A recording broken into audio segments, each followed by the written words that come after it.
This video explains how to make REST API requests to a ServiceNow instance using OAuth 2.0. Click an item to go directly to that topic, or continue watching to cover all topics. OAuth is an open standard for token-based authentication. It allows users to access server resources, such as ServiceNow tables, through external clients without providing their login credentials with each request. This provides enhanced security over basic authentication because after tokens have been acquired, they're used in subsequent requests for authentication in place of login credentials. The ServiceNow product documentation explains how to use OAuth with the REST API. First, we need to configure the application in the ServiceNow instance. Then we request an access token and parse the access token and refresh token from the response. And finally, we use the access token to make subsequent REST API requests. We'll cover all of these steps. But first, let's see the difference between basic authentication and OAuth requests. As of the Geneva release, the REST API Explorer in ServiceNow doesn't support OAuth. So instead, we're using Postman, a free Google Chrome extension that makes it easy for us to build and make HTTP requests to web APIs. Later, we'll show how to configure a request to the REST table API using OAuth. But for now, we'll just use these already configured requests to demonstrate how OAuth differs from basic auth. Here's a table API GET request using basic authentication. The URL indicates we're making a table API request to this ServiceNow instance on the incident table to get just one record.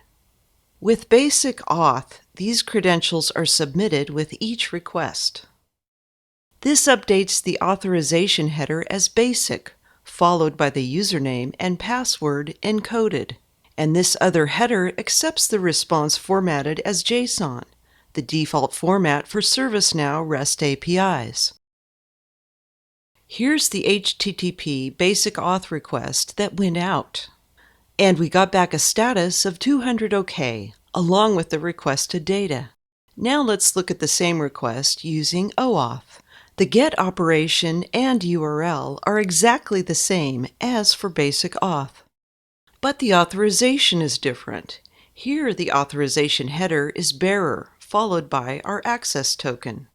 This is also evident in the HTTP request. The status is 200 OK.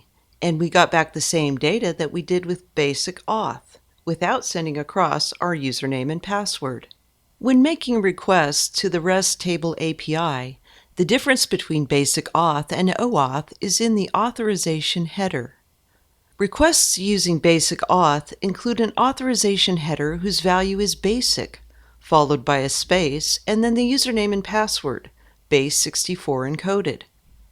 Requests that use OAuth include an authorization header whose value is an access token. Before we can make REST API requests to our ServiceNow instance using OAuth, we must perform some setup.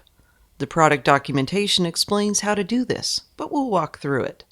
By default, the OAuth 2.0 plugin is active on new and upgraded ServiceNow instances, starting with the Fuji release. And the security admin role is required. We're logged in as admin, so we need to elevate our role. We must register each client application in the ServiceNow instance to use OAuth. In this context, client application refers to any application that will make requests to this ServiceNow instance. For example, the client application could be a simple Python script that polls ServiceNow for updates to incidents. We want to create an OAuth API endpoint for an external client to authenticate to this ServiceNow instance. The other option, to connect to a third-party OAuth provider, is out of scope for this video. The name should associate this registry to the integration we're using it for. In this case, we'll just name it Third-Party Integration Test. The client ID is generated automatically to be unique. The client secret isn't a password, but it allows you to generate access tokens that authenticate you to the ServiceNow instance as a particular user, so it should be protected like a password. For testing, we'll enter a simple client secret here. But if we were doing this in production, we could leave this blank to get a more complex, automatically generated string. The refresh token lifespan and access token lifespan are expressed in seconds. The access token is sent out each time we make a request, so changing it frequently reduces the risk of a man-in-the-middle attack. Its lifespan is generally short. The default is 30 minutes. Setting a long lifespan for the access token diminishes the security advantages of OAuth over basic auth because it increases the duration over which multiple requests are made to an API using the same credentials. The refresh token allows us to issue a request for a new access token. It typically has a longer lifespan, 100 days by default. We use the access token for its lifespan and then use the refresh token to get a new access token. Set these lifespans as appropriate for your particular integration.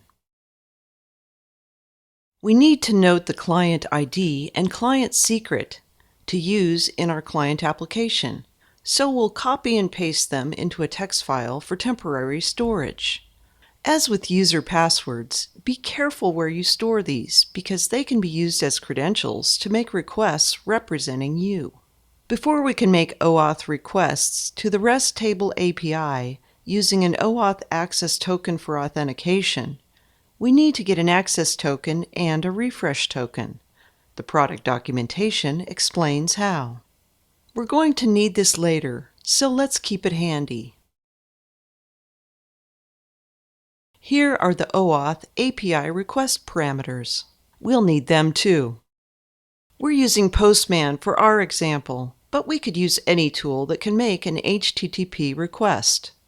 If you're creating a client, you'll need to build in the logic we show here to get an access and refresh token into your client application. We need to send our request with a URL-encoded HTTP post body to our instance with OAuth_token.do in the URL. No headers are required.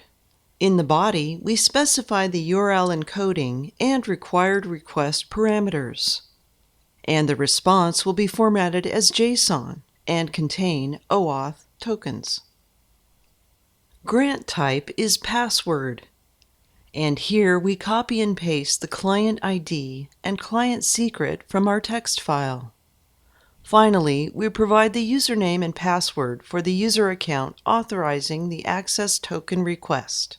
When we send this, we get back the status 200 OK and a response in JSON as expected, with the scope, token type, expiration of the access token in seconds, and our tokens.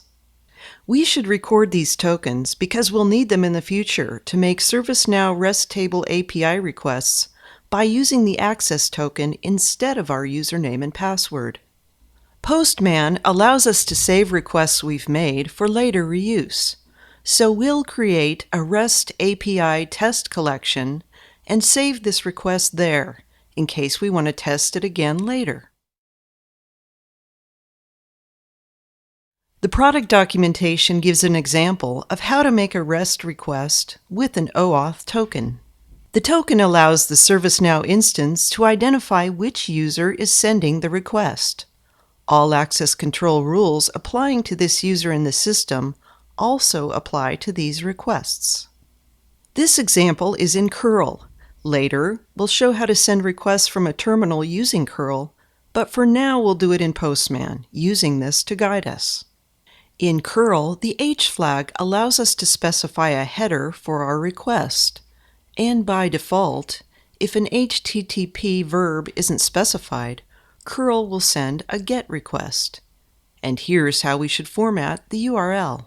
We'll limit this request to one record.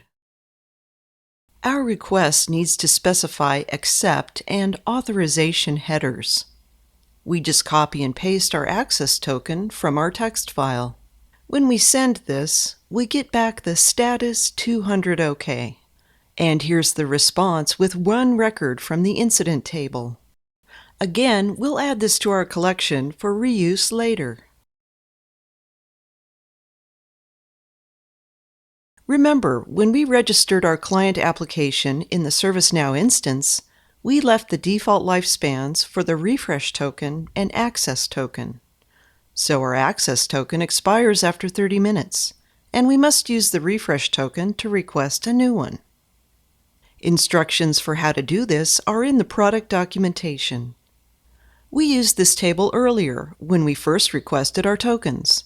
This time, the grant type will be refresh token, and we'll add a refresh token parameter to specify the refresh token. Again, here's a curl example. We'll use it to format our request in Postman. In curl, the D flag is for sending data across, so it results in a post request. We already have a post request that we saved earlier in Postman. Let's just duplicate and modify it to send the refresh token. The grant type is refresh token.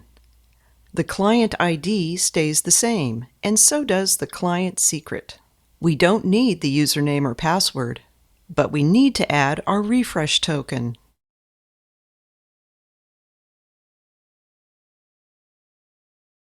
Our URL stays the same. When we send this, we get back the status 200 OK. And here's the same response we got before, but with a new access token. Let's copy and paste it in the text file to use during the next 30 minutes, and save our request.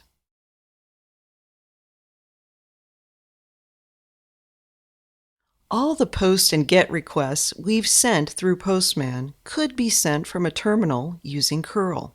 As we've seen, the product documentation contains curl examples of these requests. But we can also get them through Postman. If we just copy this code and paste it into our terminal, when we send the request, we get back the same data we got in Postman.